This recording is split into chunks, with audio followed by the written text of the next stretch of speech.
Bom, a prisão do ex-ministro Milton Ribeiro, que aconteceu hoje, e as polêmicas envolvendo o nome do ex-ministro da Educação são o tema do nosso debate de hoje aqui no Visão CNN. Para isso, nós convidamos a deputada federal Tabata Amaral, do PSB de São Paulo, e o deputado Ricardo Barros, do PP do Paraná e líder do governo. Antes de mais nada, as nossas regras, temos por premissa o equilíbrio de fala dos nossos convidados. Por isso, cada um vai ter cerca de 2 minutos para a resposta, e para que eu não seja indelicada, interrompa a senhora, o senhor. Temos aqui uma sinalização. Quando o tempo estiver acabando, a minha imagem vai aparecer na tela. O deputado Ricardo Barros já veio aqui algumas vezes, já sabe disso, por isso eu vou começar até a primeira pergunta com a deputada Tabata Amaral. Sejam os dois muito bem-vindos, boa tarde. Logo após o anúncio da prisão do ex-ministro da Educação, o presidente Jair Bolsonaro comentou o assunto em uma entrevista à Rádio Itatiaia. Jair Bolsonaro disse, abre aspas, lamento, a imprensa vai dizer que está ligado a mim. Paciência, se tiver algo de errado, ele vai responder. Se for inocente, sem problemas. Se for culpado, vai pagar.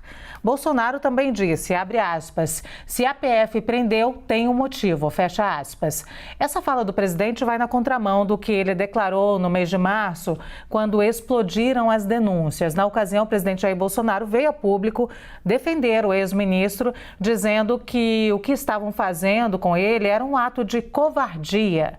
Deputada Tabata Amaral, qual a sua avaliação sobre as declarações do presidente nesses 2 momentos que envolvem as investigações em torno do ex-ministro Milton Ribeiro? Boa tarde, Luciana. Boa tarde, deputado Ricardo Barros e todos que nos acompanham.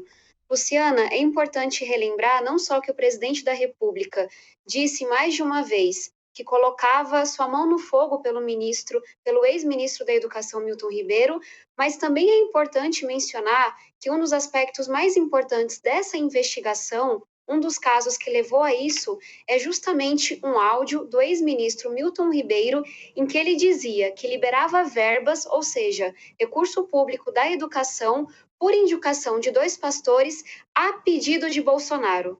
Ou seja, o elemento principal que motivou essa investigação é um áudio que deixa muito claro que o ministro da Educação fazia e fez o que fez a pedido do presidente da República. É claro que Bolsonaro, preocupado com as eleições desse ano, preocupado com a sua rejeição, vai fazer de tudo para se distanciar desse caso.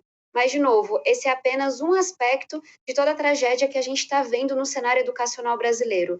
E cada vez fica mais claro, não só para mim, mas para todos nós que lutamos pela educação, que todas essas brigas ideológicas, essas cortinas de fumaças, tudo isso que aconteceu nos últimos 3 anos, ao que tudo indica, era apenas uma forma de você encobrir toda a corrupção que acontecia dentro do MEC. Ou seja, falaram tanto de homeschooling, falaram tanto de ideologia de gênero, inventaram tantas maluquices para esconder que não faziam nada pela nossa alfabetização, não faziam nada pela educação e tinha muita gente lucrando muito. Então, me parece que o presidente da República vai ter muita dificuldade de dizer que dessa vez ele não tinha nada a ver com o caso. Vou repetir a pergunta, então, ao deputado Ricardo Barros. Logo após o anúncio da prisão do ex-ministro da Educação, o presidente Jair Bolsonaro comentou o assunto em uma entrevista à Rádio Itatiaia. Bolsonaro disse, abre aspas, lamento, a imprensa vai dizer que está ligado a mim, paciência, se tiver algo de errado, ele vai responder, se for inocente, sem problema, se for culpado, vai pagar. Bolsonaro também disse, abre aspas, se a PF prendeu, tem um motivo, fecha aspas. Essa fala do presidente vai na contramão do que ele declarou no mês de março, quando explodiram as denúncias. Na ocasião, o presidente veio a público defender o ex-ministro, dizendo que o que estavam fazendo com ele era um ato de covardia.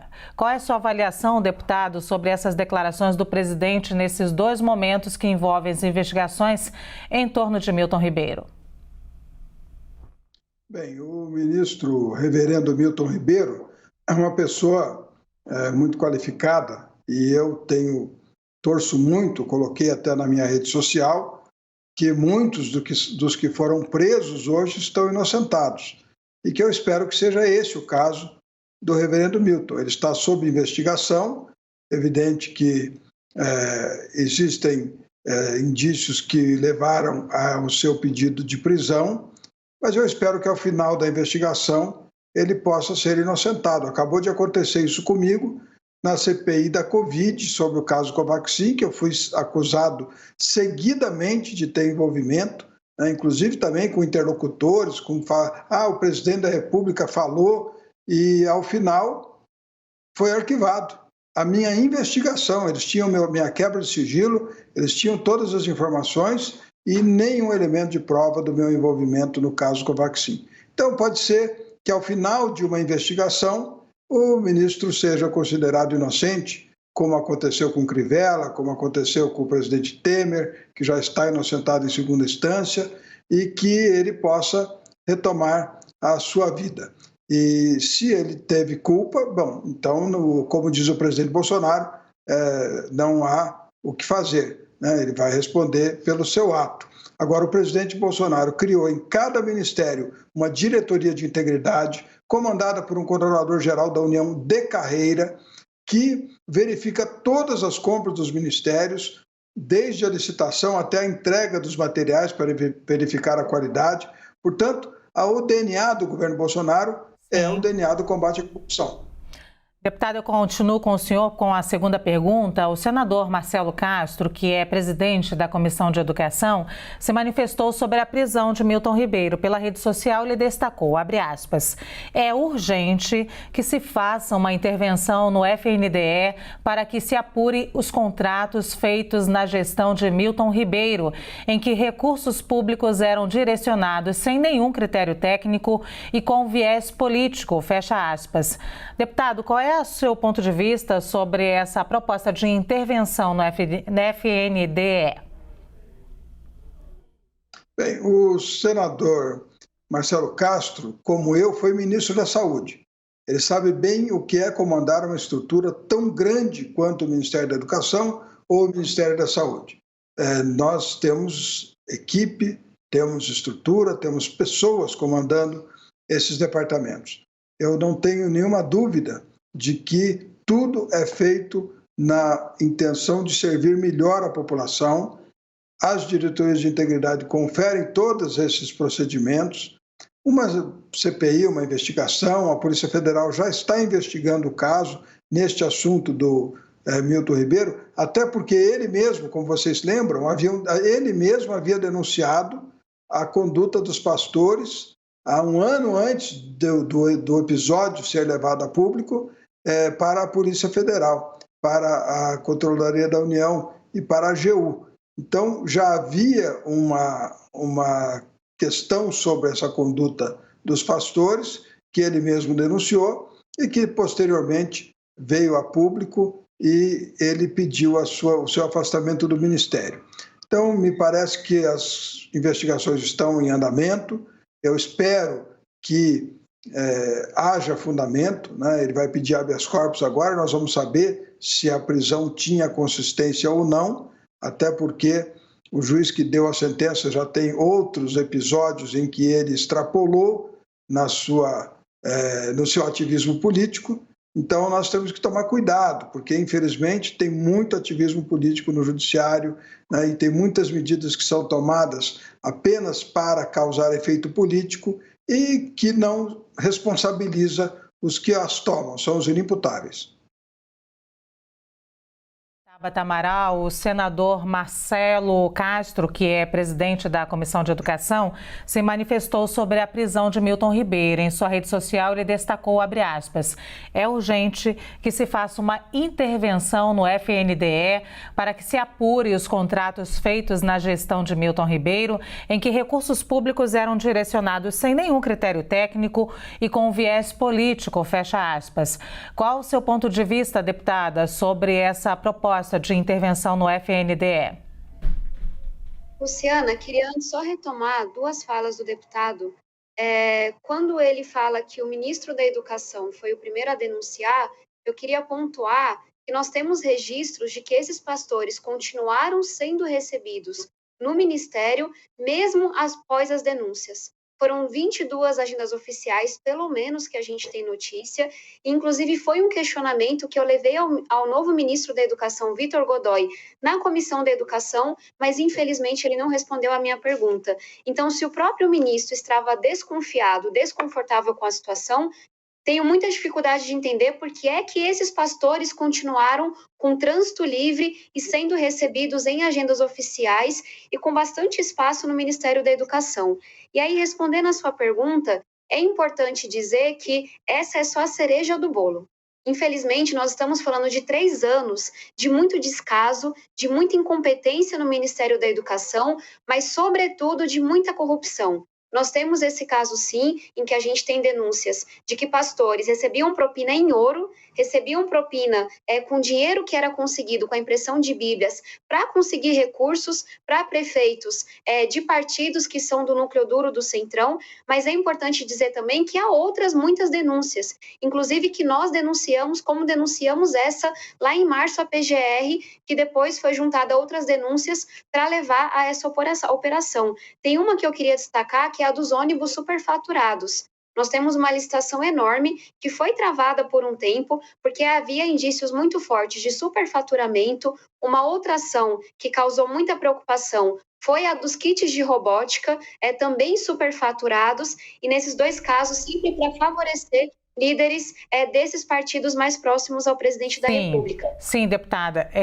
Antes de ir a uma próxima pergunta que eu tenho aqui na manga, queria introduzir, queria que o deputado Ricardo Barros comentasse essa fala, inclusive insistente, da deputada Tabata Amaral, de que há mais ainda denúncias de corrupção no Ministério da Educação e essa percepção dela e de outros especialistas de que a gestão foi ruim, nada foi feito. Bem, isso é uma retórica da oposição. Não esperamos elogios da oposição às ações do governo. Agora, nós, por exemplo, da bancada do Paraná, temos uma emenda de compra de ônibus, emenda de bancada.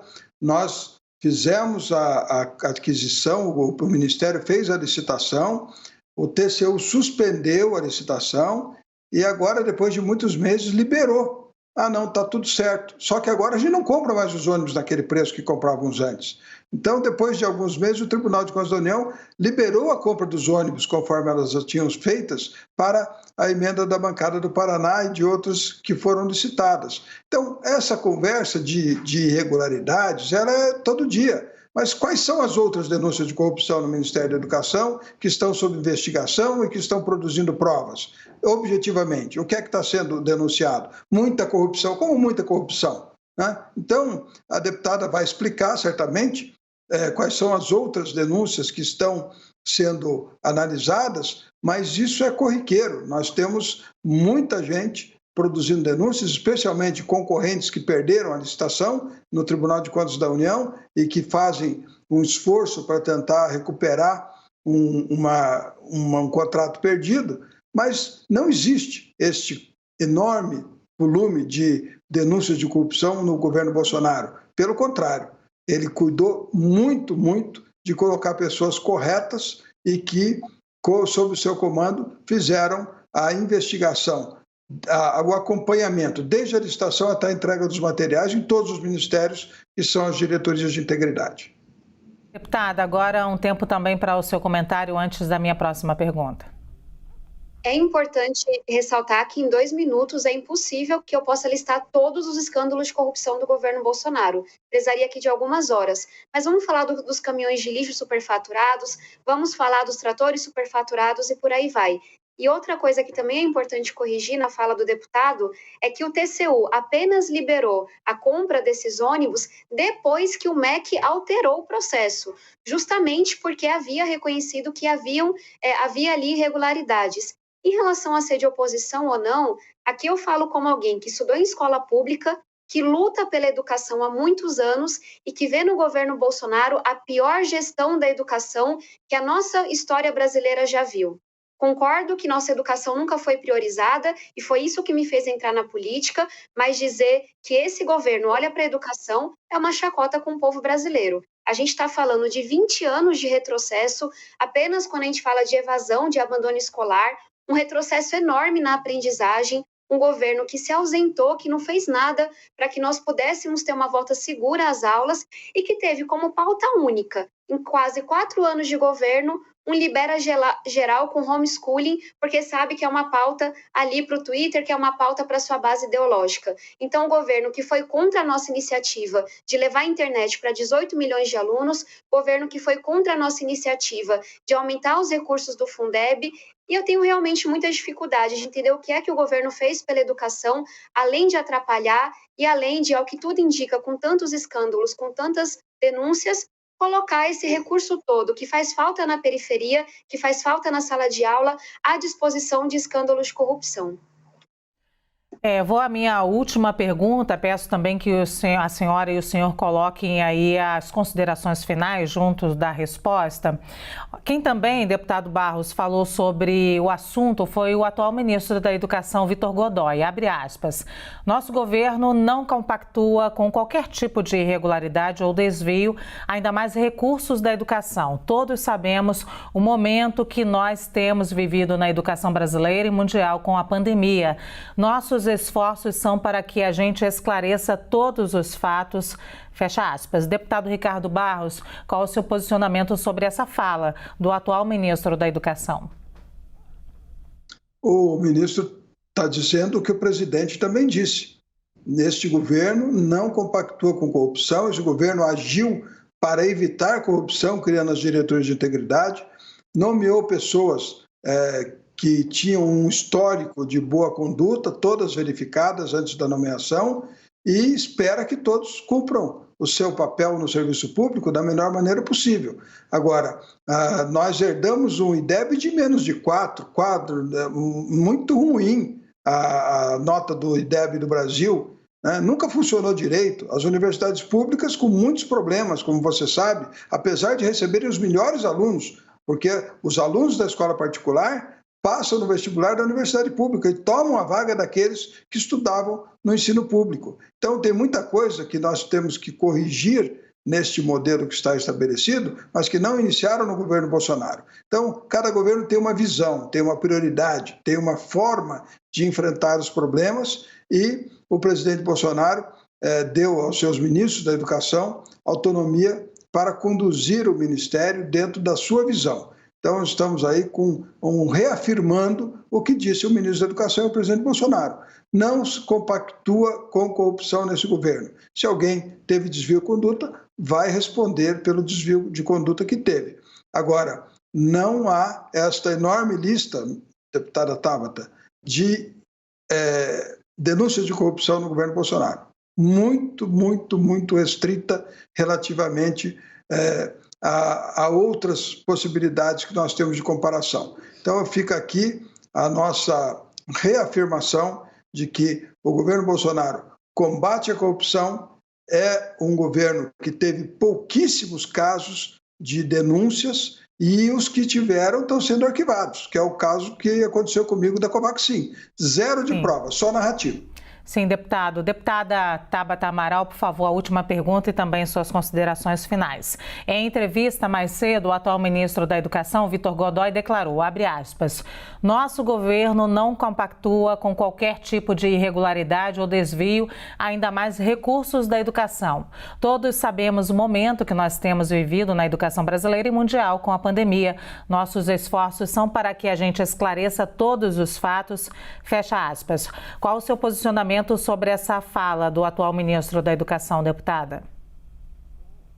Nós tivemos até aqui, sem dúvida, os piores ministros da história da nossa educação e o governo Bolsonaro vai ter muita dificuldade, por melhor que seja, em criar suas narrativas, de explicar como é que entrega a educação de volta ao povo brasileiro, pior em todos os sentidos que a gente olha, com menos recurso, com perdas de aprendizagem, com aumentos na evasão, com uma perda enorme na pesquisa, para mencionar apenas algumas áreas. Mas eu queria só trazer um panorama mais geral para poder encerrar, que quando a gente olha para tudo que a gente descobriu com a CPI da vacina, quando a gente olha para esses esquemas de corrupção no MEC, para o que está acontecendo hoje, para mim fica cada vez mais claro que que todas essas cortinas de fumaças que o governo Bolsonaro cria, todas essas polêmicas, coisas que viralizam no Twitter, mas que não servem de nada ao povo brasileiro, no final do dia estão servindo para encobertar escândalos de corrupção, essa omissão e essa incompetência que, infelizmente, vem sendo, sim, o tom que o governo Bolsonaro vem dando a muitas áreas, mas especialmente a educação, que foi a área que mais sofreu. Então, me parece que fica muito difícil, por mais que se esforce, dizer que esse governo não é corrupto, quando tudo aponta que é um dos mais corruptos, se não o mais corrupto que já tivemos, e aí não fica sobrando em dúvida nenhuma que esse foi o maior retrocesso que a nossa educação já enfrentou nos últimos anos. E, de novo, é uma geração inteira que vai enfrentar o mercado de trabalho, que vai enfrentar a sua vida com muito mais dificuldade, com muito mais penúria, porque por 4 anos nós não tivemos o Ministério da Educação. Mais uma vez, obrigada pelo convite. Eu que agradeço, então, deputada, aos 2 deputados, inclusive, por mais uma vez, o deputado Ricardo Barros aqui também presente no Visão CNN, os 2 deputados por terem a coragem de vir aqui debater um tema tão importante em um dia especificamente triste, onde ninguém ganha, com certeza, no Brasil. Agradeço, então, aqui ao deputado Ricardo Barros e à deputada Tabata Amaral por participarem com a gente.